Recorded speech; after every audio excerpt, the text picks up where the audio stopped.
Okay, so we know that you have a lot of options in regards to thinking about which universities you want to apply to, and that's perfectly fine.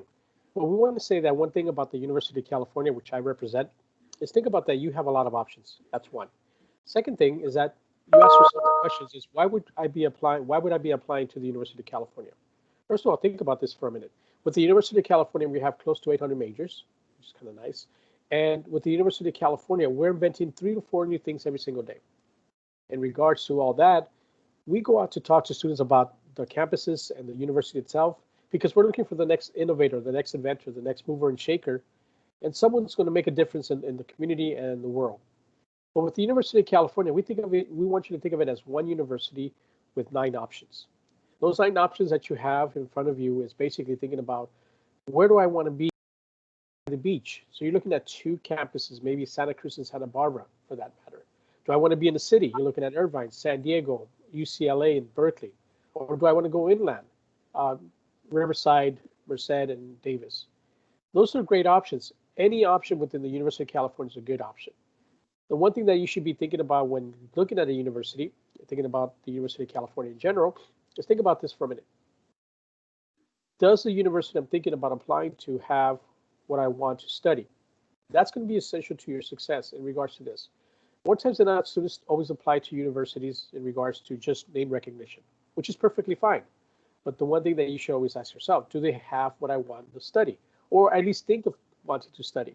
For example, if some of you are thinking about going into a nursing program, there's only 2 campuses in the UC system that offer that, UCLA and UC Irvine. Or if you wanted to get your degree in business administration, then you're looking at Berkeley, uh, Riverside, and of course UCI. Okay, so that's very important that you start thinking about those things. As far as the general majors, for example, history or even a math or sociology, for the most part, a lot of us have the same major. But if you think about the tradition and the history of the University of California from its beginnings and its origins from Berkeley all the way to the newest campus, UC Merced. And the whole spectrum of the University of California, again, the goal is to service the students of California to make sure that they have a place to call home, to get their education, to move forward their career path and or career goals. And at this moment, you think about, well, how does the University of California Merced play a role in this whole aspect of the universities? Well, first of all, UC Merced is located in Northern California or Central Valley, California, or what we call the heart of California. I'm not going to sit here and lie to you and tell you that UC Merced is surrounded by a lot of big buildings or we're in the metropolitan city. We're not. Okay. For the most part, UC Merced is in the middle of agriculture country, but it doesn't mean we are an agriculture university. UC Davis is, which is up the street from us, in a sense. At the same time, if you think about the University of California Merced, think about this for a minute. Okay, being part of the newest system, being about 15 years old as a university, we have a lot of resources and support that's going to help our students be successful on our campus. Let alone the resources around the university. As I mentioned, we are surrounded by agriculture country. Those students take advantage of that. But at the same time, when people look at UC Merced, we'll say, well, it looks like UC Merced is in the middle of nowhere. The reality is it's not in the middle of nowhere. I like to think that UC Merced is that hole in that donut, and everything around is very sweet. When you think about San Francisco, Monterey Bay, Santa Cruz, Sacramento, Yosemite, and Fresno.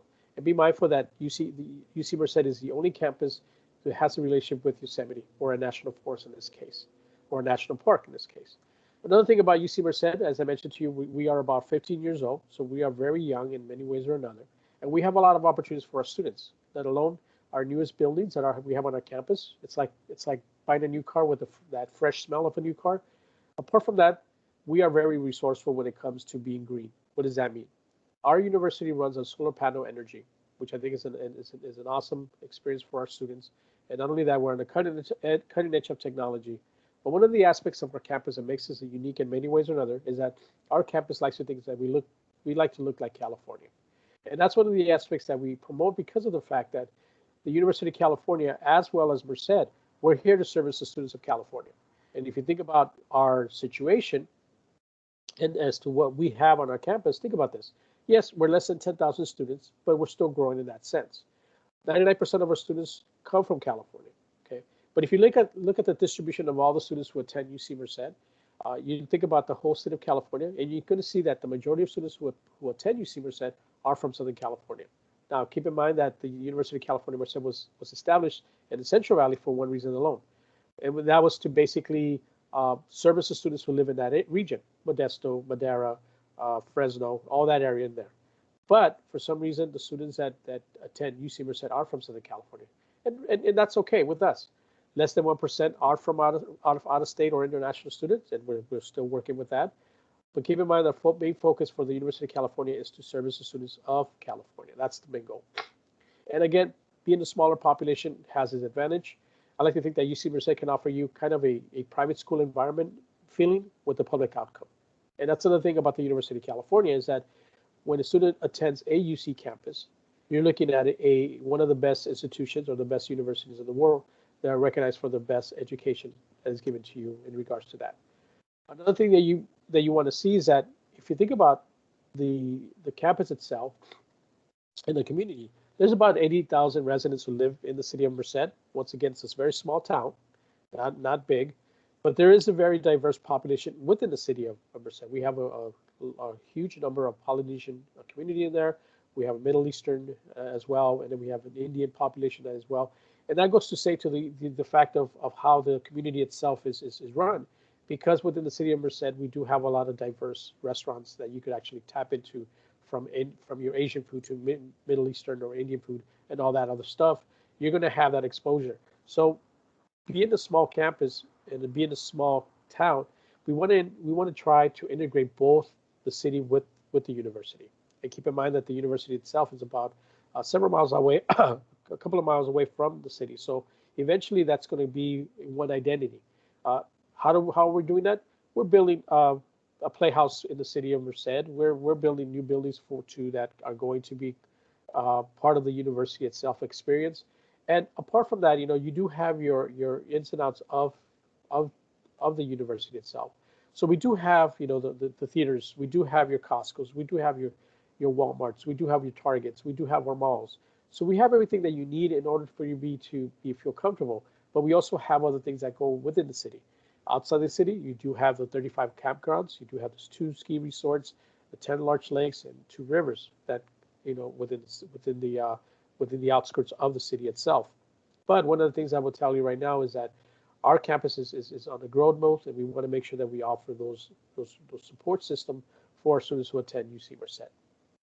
One of the things that we actually changed this year because of what we're going through in the health-wise in the country, the University of California basically created this UC Merced dens.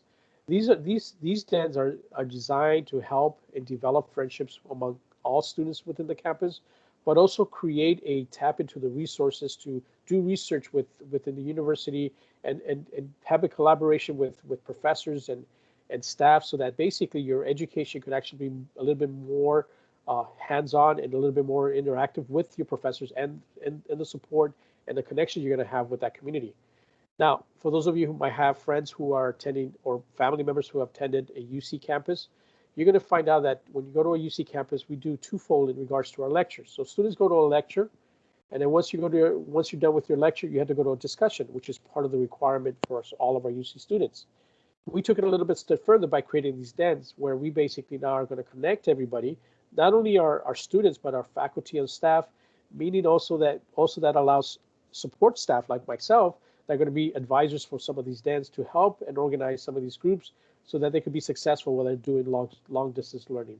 And we're hoping that this concept will continue on as we progress and hopefully sway away from this pandemic that is occurring right now in this country and in the world. But for the most part, we want to make sure that we do that. One of the things that our campus does a little bit also different and unique in many ways or another is that we do require the students to live on campus for the first 2 years. So, and the reason for that is because studies have shown students who live on campus have greater success. I'm not saying that students who live off campus do not, but one of the things about our campus that offers that is that not only do you have all the resources and support while living on campus, you're going to get a meal plan for our new dining hall that has all these 5 eating areas from Asian to Mexican to American and Italian. And then the fifth station basically is all your pastries and coffee when you're on the go. But only that, it not only offering you the meal plan that offers you breakfast, lunch, and dinner, but also gives you all you can eat option if you want that on our campus at the dining hall. What I tell students too is that when you're on campus, one of the things that you want to do too is that getting involved with your community that you live in, it's very essential to your success. And a lot of times, if you like what you see, as far as you continue to do this living on campus, apply for a resident advisor. Because if you do get selected to be an advisor for your dormitory, guess what? Your room and board and your meals are paid for. So that's a good way to kind of save money. And keep in mind when you go out to any college and you live on campus, the biggest cost to your education will be the living on campus. So this is a good way for you to do that. At the same time, our campus is equipped with study halls. We do have some of the dormitories that are equipped with kitchens. So some of you like cooking and you want to continue cooking, you could be in one of those dorms. We do have apartments on our campus that allow students to actually have a more say into their environment. And our campus is very friendly to those kinds of choices that you have. We have the suite type of style of dorming to the traditional type of style of dorming. But then again, in today's world with the new dormitories, we don't really have so much of a traditional, but we have a more of a suite type of style of dorming on our campus. At the same time, you do have your playrooms within the dormitories to kind of integrate with a lot of the campuses, with a lot of the students in the campus. And we do have learning communities within the dormitories. In other words, you're going to be identified with certain groups that you want to be with because you want to make sure that you get that extra support. Be there for you to be successful in regards to that. And then our campus, we do have over 200 clubs and organizations and growing. And if you don't like any club if you don't see a club you don't like, or you don't see a club that you want to join, you could actually start your own club. Basically, all you need is 2-3 friends, go through the Cat Life, and they'll be able to give you a lot of support and give you a lot of advice. And probably they'll give you some financial support so that your club can actually proceed and hopefully will continue to be there after you leave the university. So in many ways, you're going to leave your mark at the university if you have a successful club or an organization. Another thing that we do offer our students is the opportunity to be part of the fraternity experience or sorority experience. And this is a good way for you to engage in your learning as well, because one of the things about our fraternity sororities, we stay away from the stereotypes. And the stereotypes is basically fraternity sororities are all about partying. 2 years ago, UC Merced's fraternity sororities were identified as being the #1 campus for community service. The one reason why you want to be part of these organizations is that a lot of these fraternity sororities have chapters in other universities. And then once you graduate from the university, the connection and the network becomes such a strong force that you're going to have a sisterhood and brotherhood for life. So that's another way of looking at it. Now, a lot of you who live here in Southern California, inspired to go out to the Coachella Festival. You want to go there, you want to have fun. At UC Merced, we have the Coachella Festival. We do invite professional performers to perform for our students at no cost to them, because we want to make sure that we balance both your academics with your personal life along the way, providing you with an opportunity to be involved in athletics or organized sports that we have on our campus. We belong to the NAIA conference at this moment. We are planning to apply to the NCAA Division II. That's coming up in the future, and this is what we have on our campus. We have both men and women's basketball, cross country, soccer, and volleyball, which I think is kind of cool. And we're planning to add other sports. We're planning to add a water polo because we just opened up a brand new pool. We're planning to open a golf team and a tennis team. Now, the one thing about the NAIA conference is that if any of you are interested in playing organized sports with these four sports, you could actually walk on and see if you could try out. You could actually try it and basically see if you can make the team. If that's not your thing, we do offer club sports, intramural sports, and outdoors adventure. Now, the outdoors adventures are unique to our campus because I mentioned to you, we're the only campus in the UC system that has a relationship with the National Forest, in this case, Yosemite. And in this case, we do allow students to actually go through the athletics department to go out camping, hiking, rock climbing, fishing, or just nature walk up in Yosemite. And there's constantly a bus going to Yosemite from UC Merced, so there's a lot of things you could do. And again, through your living on campus, through your resident advisor, they organize a lot of these ventures out into maybe to Yosemite or to the city, and that's something that they do and something you want to experience as a whole. Now, as far as everything else is concerned, if you think about our campus as what we offer in regards to what you saw already in regards to what we offer on campus for clubs and organizations and what's outside of campus, well, now in regards to the programs that we offer at UC Merced. First of all, UC Merced is broken down to three colleges: the College of Engineering, the College of Natural Sciences, College of Social Science and Humanities and Arts. Okay. Now, I want you to notice a couple of things. In every college, we have an undeclared science, undeclared engineering, and undeclared humanities. And there's a reason for that. We know that many times a lot of students, when they go into the university, they always say to themselves, well, I know I want to study some kind of humanities, I don't know what kind, or a science or an engineer. And that's perfectly fine. So we allow you to do that. Then again, when you apply to our campus, you apply to the college, not necessarily to the major that you put on your application, even though that's the way you've been designated to go to that college. Another thing that we do offer is that if you decide to go undeclared general, you're more welcome to do so. It's not going to hurt your chances of getting into the university. And keep this in mind, 80% of the time when students go to college within the first 2 years, I think it's exciting. Our most popular programs or our most sought out programs are computer science, mechanical engineering, biological sciences, management and business economics, and psychology. One of the things that we added this year, which we're excited about, we've added a civil engineering degree to our program. So that's kind of nice that we do that too, from our perspective in regards to our university. And that shows the growth that we're having as far as a campus. And along the way, you do have about 27 minors that we can offer to our students if they want to tap into that as well. Okay. Again, our campus is small enough that you're going to get that collaboration. You get to know your professors. And when you have about 60% of our undergraduate classes that have fewer than 30 students, that's a pretty good thing to have because, again, your professors really get to know you. And that goes to say with 57% of our students say that they had a class in which the professor knew their name. That's pretty cool. So our ratio on our campus is 21-1, which I think is exciting to a lot of students because, again, having that connection with the professor becomes such an important factor in regards to your success on our campus. And this is one of the things that UC Merced does very well. We do graduate our students on time. So that's one of the things that we do follow that. Now, I did mention to you that we do have a relationship with Yosemite. So therefore, we created a leadership program at Yosemite, and we created a research station at Yosemite. And these are designed also to help the students to be exposed to a lot of things outside of the campus and to actually be ready and prepared to have the skills once they leave the university to go into the workforce or to go into a graduate program. And again, as I mentioned to you, just because we're the newest campus, it doesn't mean we lack the resources. We do have the opportunities for students to go study abroad or to do the UCDC, which is perfectly a good two programs that I encourage you to take care of or take advantage of. So the study abroad program allows you to go study in a different country if that's what you want to do. And the UCDC, it helps you do internships, or you can do internships in Washington, D.C. or in Sacramento with politicians. You don't necessarily have to be a political science major, but having that experience would be cool. At the same time, when you go and do these things at these locations, your roommates will be other UC students, which I think is actually a good thing. And one of the programs that I want to cover is called the Inter-Campus Visitor Program. So once you become a UC student, under the Inter-Campus Visitor Program, as a UC student, you're allowed to take a term at any other given campus. So let's, for example, some of you decide to go to campus up to University of California. Let's say you decide to go to Davis. And then you say to yourself, you know what, I kind of want to come home for one term, and then, but I don't want to miss going to school. you could actually take a term at UCR or at UC San Diego or UCLA or Berkeley, any other campus. And those are the benefits that you have from being a UC student.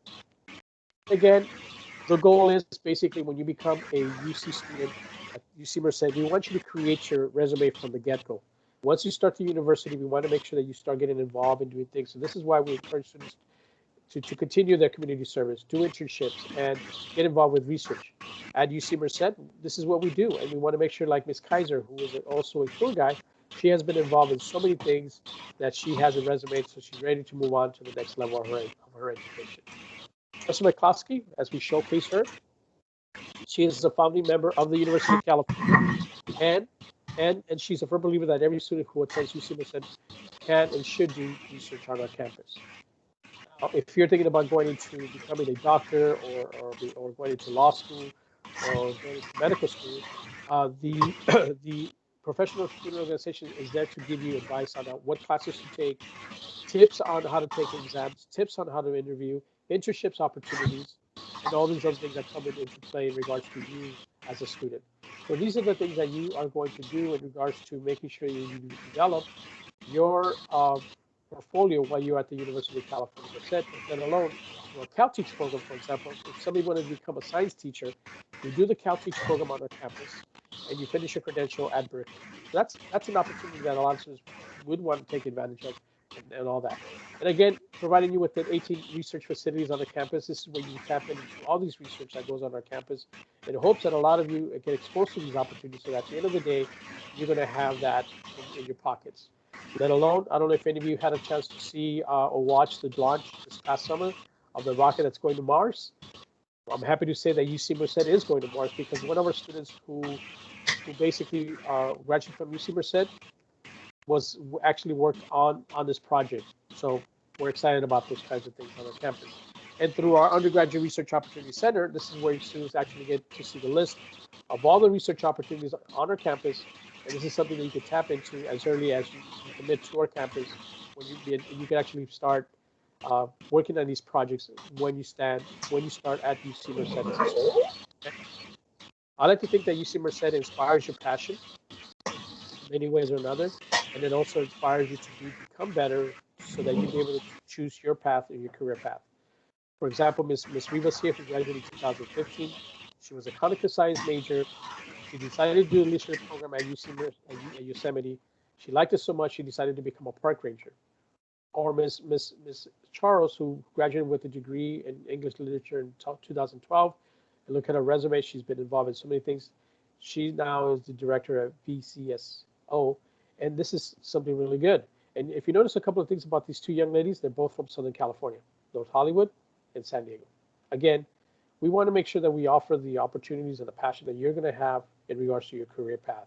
And I think UC Merced will be a good place, because again, we're a smaller campus. We're going to give you all the attention that you need, all the resources and support you're going to need to be successful.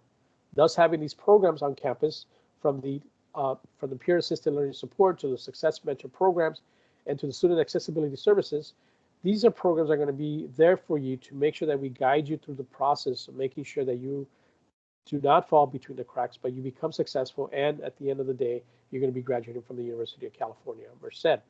And not only that, we want to make sure also that you as an individual has plenty of resources. Specifically, the first year, a lot of students tend to run out of food. So we're going to have food distribution on our campus. We do have the Bobcat Pantry for your enjoyment, so that we want to make sure that you're mentally, physically, emotionally in good health. And that's the main goal of the University of California. And these are the basic needs that our students need, and the resources that we're going to provide to you as a student. And another thing that we also provide you, so that you'll be able to go on that path to your success, through the Career Center, we do provide you with help in creating your resumes, creating your cover letters, tips on how to interview. Also, at the same time, with those kinds of tips, if for some reason, let's say you have an interview and you have no clothes to wear, for that interview, the Career Center is going to lend you or rent you some of those clothes for that interview along the way, giving you tips, but also giving you an opportunity to go and do trips to maybe San Francisco, San Jose, Los Angeles, or San Diego to look for those jobs. And our goal is to have, even though we do have about an 85% retention rate on our campus, we want to have more than that. What does that mean? Basically, when students go to college, within the first 2 years, they have a hard time. And within the first year that they finish, a lot of them decide to leave any given university, not just our campus. But we do have an 85% retention. We want to get up to at least to 90 to 95. And that's a pretty good, actually, a good number to have, because again, we want to make sure that our students are successful and we provide those opportunities for our students as a whole. At the same time, along with the Career Center, I want to give you a showcase and give you an example as to where our students are at and what they're doing in regards to what kind of jobs they're getting and where they're at after they graduate from the university. From the Apples to the Googles to the Teslas to maybe the Teach for America programs to NASA, and maybe going out to a graduate program, to going to law school, going to a health program. And one of the things that makes our university too is that a lot of these companies like to invest in our infrastructure and our university. For example, the Gallo Winery, who's up in Napa Valley, they actually invest in our university because they firmly believe that investing in our campus is helping our students for their future. And that's one of the things that we do have in regards to collaborating with these companies to making sure that our students get all the resources, support that they need in order for them to be successful. And then we offer also internships for you as a student, so you could actually come to our campus and do internships on campus. You don't have to leave the campus. And these are opportunities for you to be successful, to make sure that we give you all those resources. This is what our campus looks like as of today. We just finished our 2020 project, excuse me. And our 2020 project includes the building of our university. What is new on our campus is basically the 2 new dormitories right here to your right at the bottom. The Student Services Center, which is right in the middle, right here. This is the 2 new dormitories right here. And then our new conference center. And then, of course, a new pool as well. So we offer those things as a growth to our university. And if you notice on the outside of the outskirts of the university, it is pretty much agriculture. And one of the things, too, you're going to notice, too, to your right, to your left, you're going to see what the old UC campus looks like. So that's the beginning of the campus itself. The oldest dormitory was opened in 2008, and the newest dormitory was opened just this past summer. So, and then we're going to start working on a 2030 project, meaning that when you see the parking lot to your right, it's going to basically grow, hopefully, and continue to grow. And it's said by 2040, UC Merced is going to be the largest UC campus in the UC system. And so what we're trying to do is basically provide you the resources to support for your success. And one of the things I want you to know, too, is that we could actually accommodate about 12,000 students at this moment, but we're not going to do that. The reason for that is because we want to make sure that we have the infrastructure and the resources in place and the support that we need in order for our students to be successful. Because the success of the students at UC Merced is an indicator of how we are successful in our end. And that's the way we want to make sure that people see us, is that we want to make sure that we put all these things in place so that students can actually be successful on our campus. And one of the things that you should know is that UC Merced was built on top of a golf course. We want to keep that identity a little bit. And if you think about how UC Merced can help you, now your job is to think, can I meet and do I have the requirements for applying to a UC campus, or UC Merced in this case? This year is a little bit different, and it goes without saying that people are trying to manage and trying to figure out a way what is essential to their application, and how is the University of California going to see their application, and how we're going to evaluate them, because there's a component that's not necessarily required, which I'm going to cover in a bit, but we see that concern of a lot of students, and we want to make sure and reassure you of those things. So one of the things that a lot of you do when you look at the university at any given UC campus, one of the things that a lot of you look at is maybe at the average GPA. Please stop that. Average GPAs are not going to get you in. They're just an indicator of how the University of California looked like of last year. Now, UC Merced does not do average GPA. What we do is a range of GPA from a 3.39 to a 3.95. And that range was taken from the top 50 students who were admitted top 50% of the students who were admitted last year, okay? Our admissions rate actually went up, and it doesn't mean that we're just taking anyone. What that means is basically is that because students have met the requirements and they're a good fit for our campus, we decided to give them an offer and admissions to our campus. So be mindful of that. So the average GPA does not necessarily is an indicator of whether you're going to be admitted to a UC campus or not. Please don't feel that, and don't assume that that's going to be something that you need to start focusing on, because a lot of students And a lot of students do focus on that more so than ever. And we don't want you to be in that predicament where you say, oh, I don't have that average GPA. That's not what we're looking for. So let me get into it. But before we get there, I want to make sure that you understand, because we had a temporary suspension of the letter grade requirement for A through G course completed, winter, spring, and summer, we're going to be acknowledging those grades as well, or the pass and no pass grades. We're still going to acknowledge if you've taken an AP course, and if you earn a 3, 4, or 5, we're going to acknowledge those scores. And if you're part of the IB program, we're going to acknowledge if you receive a 5, 6, or 7 score on those exams. Okay, but the one thing that we're going to be looking at first at the beginning is your A through G courses.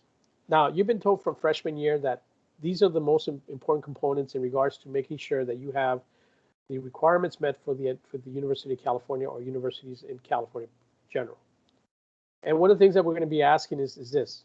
Yes, we need you to comply with all these 15 courses that are provided from your high school. And if you do that, you have met the requirements. But meeting the requirements is one thing, and being competitive is another thing. So the second thing I'm going to be asking when looking at your application is thinking, okay, you've taken all the A through G courses, you've met all these 15 courses, you're good to go. The second question I'm going to ask is, did you take advantage of the honors and AP courses? And if you've done that, then you become a little bit more competitive for admissions to the University of California. Then the next question I'm going to recommend a year of math, science, or language. Okay, and if you did that, you're going to be more competitive. A lot of you will be taking courses, more courses outside of the high school. Maybe some of you are doing maybe dual enrollment, and that's perfectly fine. In other words, some of you might be taking courses at the community college. That's perfectly fine. That makes you more competitive.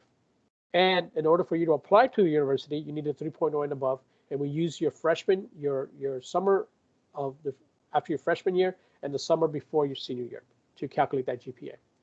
We're going to maximize, or we're going to limit it to 4 classes or 8 semesters of AP or honor courses to calculate that into your GPA.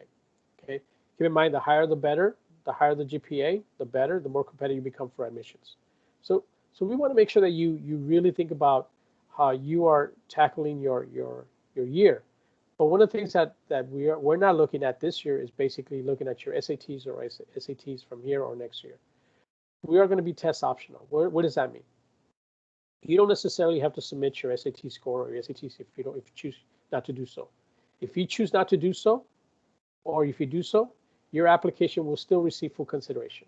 Okay, keep in mind, and I want to remind you, no admissions decision is based on one factor. Okay, there are multiple factors that we take in consideration when looking at your application. If you decide to submit your SAT or ICT scores to our campus, we're going to use them in a different way. Okay, so these components that we look at is basically from your participation in educational programs that you have at your high school. Maybe you're part of TRIO or AEOP or maybe AVID. Those become very important. Or maybe any projects that you had, or your senior year. Are you just cruising your senior year, or are you really taking serious your senior year by taking these rigorous courses? And that's going to be very important. And of course, your GPA is going to be very important. So these components that we look at is basically what we're saying is we're going to do a comprehensive review of your application for considerations of admissions to the University of California. And that's something that I want you to take in consideration when looking at our campuses, that there's not a single factor that we're going to look at for admissions to the campus. One of the other factors that we look at is basically your PIQs, or your personal insight questions in this case. You have 8 questions. You only need to respond to 4. Each question that you respond to has a limit to 350 words. We always tell students, select the questions that are most relevant to you. Okay, and these questions, a lot of you are maybe a little bit confused as to what we're asking. First, let me start by telling you that the University of California does not interview, nor do we ask for letters of recommendation. So therefore, in order for us to get a better picture of you, we ask you that you answer these questions. And this is your interview process. Okay, there is no wrong, no right answer when answering these questions. Okay, we're not looking for the best writer in the world. Okay, we're not looking to see whether you know how to use the thesaurus. Okay, we're not looking to see whether you know how to write beautiful or how to use words and manipulate them to sound very nice. We're not looking for that. What we're looking for is that you are honest and genuine in regards to answering these questions. Again, there is no wrong, no right answer when answering these questions. Select the best, select 4 that are relevant to you, because this is what's going to happen. These questions are designed, once we look at your application, look at all the numbers, these questions are designed to put a face to the applicant. Some of these questions make us laugh, make us ponder and question. But one of the things that it does give us, it gives us an insight as to who the candidate is. So a lot of you this year are going through a lot of challenges. Some of you are probably, when you're doing online learning and you're at home, maybe you're doing more than just online learning because maybe your parents are working. Now you're given a task, especially if you have brothers and sisters. Now you're given the task to take care of them while you're at home because you're at home. And you're not only taking care of them, but you're also maybe helping them with their online learning as well. And that might take away from your learning. And that's something that we really, really want you to address in these questions if that's happening to you, for example. Okay. We don't want you to write about your parents, your counselors, your teachers. Not that they don't mean anything, they're not important, they are important. But these questions should be all about you and the I factor. Okay, for example, question number 6, and as I mentioned to you, there's no wrong or right answer. Think about question number 6, that is, think about an academic subject that inspires you. Describe how you have furthered this interest inside and outside of the classroom. Now, in the past, I've had students who answer this question this way. The subject that I interested me more is PE. Again, my job is not to determine whether that's the right answer or the wrong answer. Okay. My job is to, okay, you said that. How did you answer the question? The content of your answer is very important and relevant to the process. Okay. And so students who have answered that PE is their favorite subject, a lot of them will say, well, the reason why I selected PE is because I play sports for my school, and learning how to balance my academics with my playing time and my practice, it's a toll on me. And above all, my parents want me to do or have a 3.5 GPA and above in order for me to still compete in these sports. At the same time, playing sports for my campus, it helps me organize myself to making sure my priorities are in place, along with the other stuff that I have to get done throughout the day. And you're taking your experience not only in the classroom, but outside of the classroom. You see how that's connected? Because you're learning how to be more organized, and that's something that goes a long way for a lot of you. Or if you talk about your challenges that you've had this year in being in a bubble at home, or think about this for a minute. All these questions have to be answered in the present tense. Okay. In other words, you have to connect them to the present. Some of you will probably write, or some of students have answered the questions in regards to a challenge that they had in the past. For example, some students have said, when I was in middle school, my grandparents passed away, my GPA dipped, and I didn't know how to handle it, the passing of my grandparents. And we understand that. But my question would be, okay, so how does that affect your high school experience? You see how that goes? Now, if the student would have said something to the effect, well, you know, I lost my grandparents in middle school. They were the only grandparents that I ever had, and I never really had parents throughout my life. And throughout high school, I was looking for that direction. See how that works? So make sure that you connect these questions to you in the present tense. But if you had an experience that you had when you were in middle school or elementary school, connect it to the present and make us understand that. Again, our goal is to understand the candidate as to what they bring to the table. And that's very important to us, because the more information you give us, the better understanding we have of who you are as an individual, instead of those numbers that we see on the application.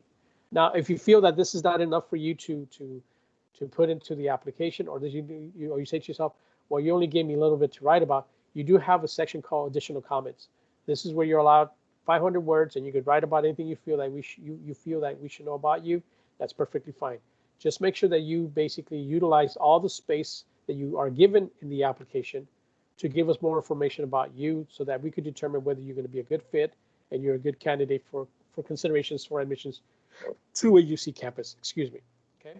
Now, be mindful that the application opened up in August. It's one application for all the UC system. You get to select which campus you want your application to go to. You can select up to 4 or 9. It doesn't really matter. Keep in mind that everything you put on this application is self-reported. We're not going to verify your application at the time of your submission of the application. What we're going to be doing is basically just take your application and take your word of anything that you put on the application. Also be mindful that every A through G course that you've taken in high school, whether you received a deficient grade, anything lower than a C, but you made up that class, has to be reported in the application. Don't worry about it. We're going to clean it up, so that basically we'll see that growth. And that's what we want to see. We want to see whether you grow from that experience of your deficient grade. And in the application, in your academic section, there's a section for you to explain certain things about what happened and why You can explain the reasons why you received certain grades throughout your career in high school. I encourage you to utilize that opportunity for you to give us more information so that we'll be able to determine whether you're going to be able to be offered an admissions to the university. At the same time, if you think about our campus, um, when you look at the application, make sure that you also apply to the scholarships being offered through the application. And also keep in mind that some of you will be applying for a fee waiver. If you do get that fee waiver, you're going to get 4 campuses free. And if you want to apply to more than 4, then you need to pay on that on your own. So the timeline goes this way. The application open, you start filling out the application. This month, in October, you get to apply for financial aid. And that's something you have to get done this month. or you don't have to get it done, but we encourage you to do that early. And then November 1st, you start submitting your application. It doesn't matter whether you're the first one or the last one. Just get your application in before November 30th midnight, and that's perfectly fine. I always encourage students to get it in the week before Thanksgiving. Get yourself some time to do other things. Look for scholarships. Look for any opportunities that you have for the admissions process. At the end of the day, what we want you to be is be proactive in the admissions process. If you become proactive, guess what? That's very good for you and our end and your end in regards to that. Then once you submit your application, our job doesn't stop. Our job continues to evaluate your application from December all the way to February. And then in March, a lot of you will start getting notifications of admissions decisions from different campuses. And mid-April, a lot of you will receive, or all of you will receive a letter or an award letter for financial aid indicating how much money you'll be getting from the campus. And then, of course, you have to make a decision by May 1st which campus you're going to be committing to for fall 2021. So those are the things that you're going to be looking at as far as your goals are concerned. Once you submit your application, you could convert your application to a PDF or basically print. And in the application you're going to get on that, you're going to get a UC application ID. That UC application ID is actually, it's going to be useful for you communicating with other campuses that you apply to, let alone create an account with every campus you apply to so that you'll be able to get information directly from them. Or if you're struggling or you want to get in contact with them, and then on top of that, our decision is going to go directly to that account. So make sure that you create that so that you'll be able to get informed and be on top of your game. Again, being proactive in the process of admissions is very important. Another thing that I want to encourage you to think about is that right now, for those of you who are planning to apply to the university, okay, think about this for a minute. The one thing you should worry about is right now is essentially, do I have the requirements in place to be admitted to a campus? Because a lot of times at this point in your lives, a lot of you think about it costs too much to attend X university. The cost of attendance to a university should not be the focal point right now. The focal point right now should be, do I have the requirements to be even considered to be admitted to a campus? Okay. UC Merced does a very good job in making sure that we give a good financial aid award to our students. 87% of our students are in some form of financial aid, at the average of $19,300. Okay. So in a way for us to help you is that we do provide students with the Blue and Gold Opportunity Plan. Okay. What that means is basically for students whose family income is less than $80,000, we're going to cover your tuition and fees. If your parents earn between $80,000 to $180,000, we're going to provide you with the middle class scholarship that gives you up to 40% discount towards your tuition and fees. Now, the cost of attendance to a UC is about $40,000.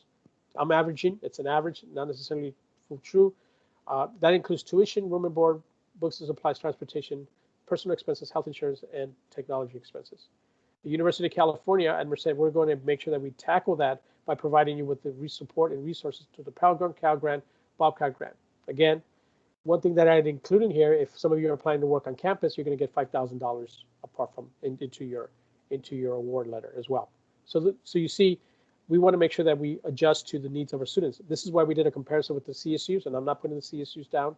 At the end of the day, we're going to be about $2,000 cheaper than that of the CSUs. Because why? We're going to be accommodating you with financial aid award that's going to be to your need. Okay. So the next thing you want to do is basically visit our websites and see what kind of tours we have, virtual tours, and we have drone tours. We also have in our Instagram, we do have live tours every day, so that's something you want to check out and see what the students are doing on our campus. We also have a lot of activities coming up. One tomorrow, the UC for You on October the 3rd, and the UC for You on Saturday, October the 24th. I encourage you to attend these. These are very important. And then, of course, the NACAC fairs that are ongoing. So from October 12th to November 8th, this is something that as well you get exposed to other campuses and take advantage of these opportunities as well. My name is Juan Carlos Lopez. I'm your admissions advisor. I'm your representative for your region.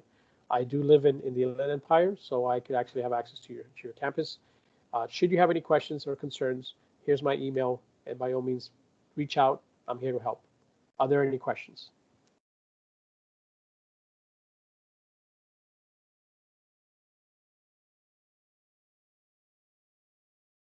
You're a quiet bunch. It's early. I understand. Guys, if you look in the chat box, there's a link to a feedback form that we would like you to fill out.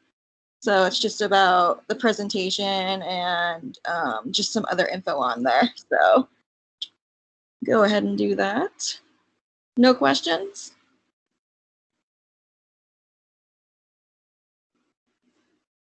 No? Quiet bunch. Yeah. They're probably still in bed. Yeah, this is fine. We only have about 5 minutes left, so. Any other questions?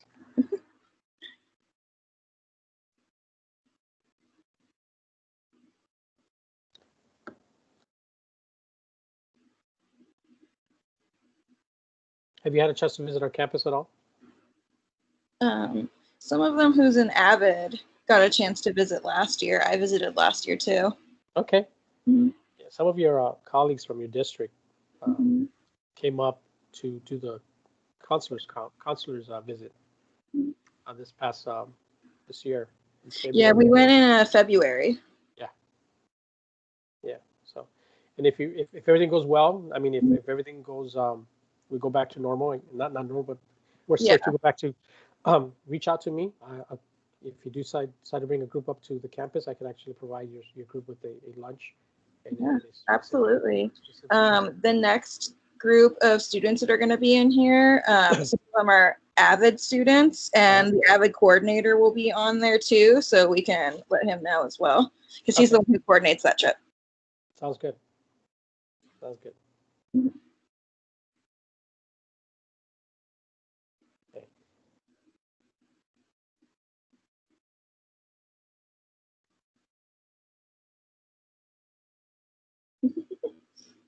Any questions, anyone?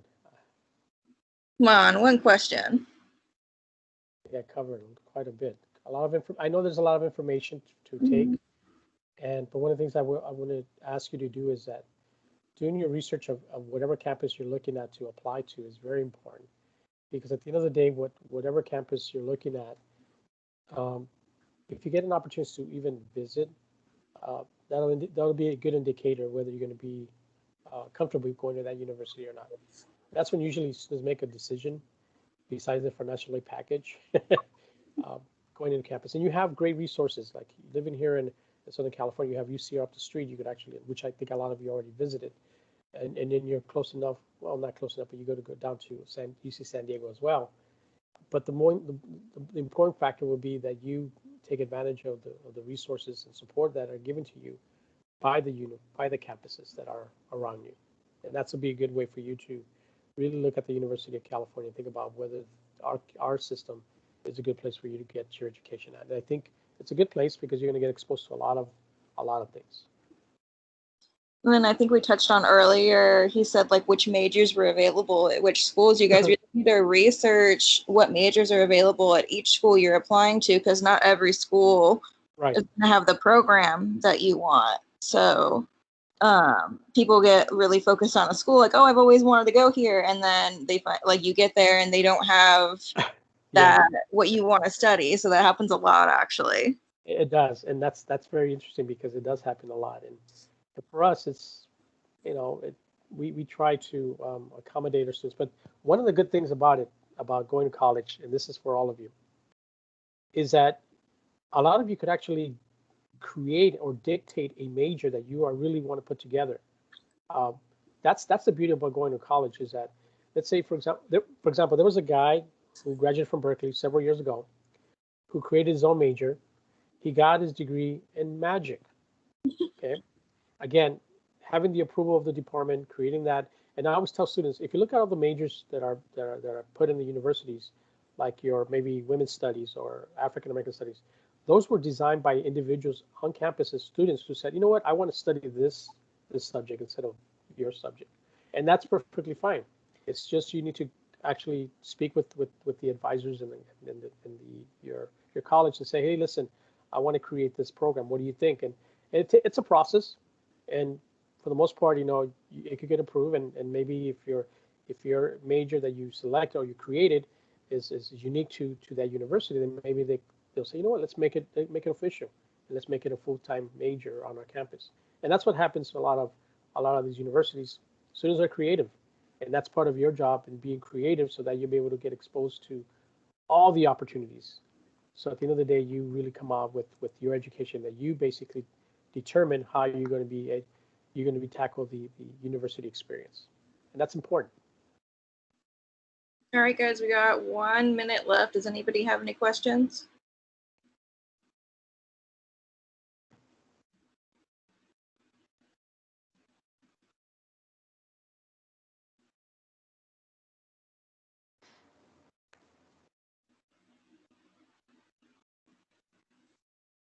I just would like to remind my students that they have the annotations assignment due tonight, and they need to make sure they the Brathwaite film. And to have a nice weekend. Thank you, Miss Be Studi. safe, Have a nice weekend. be safe, everyone, and stay healthy out there, and have a wonderful day. You too. Thank you for your time, sir.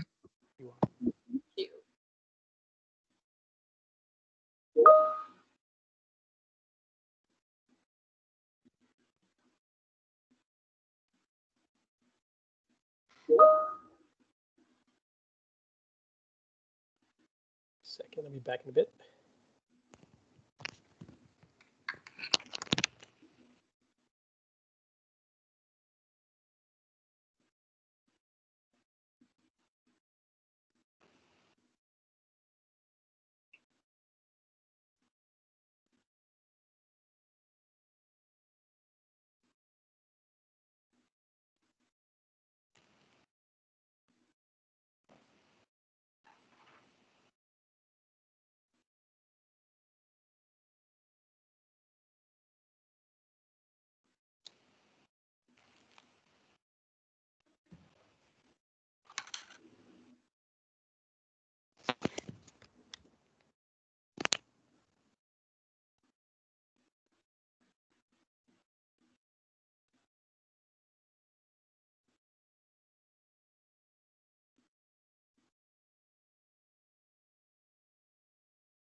This next class doesn't start until 8:35.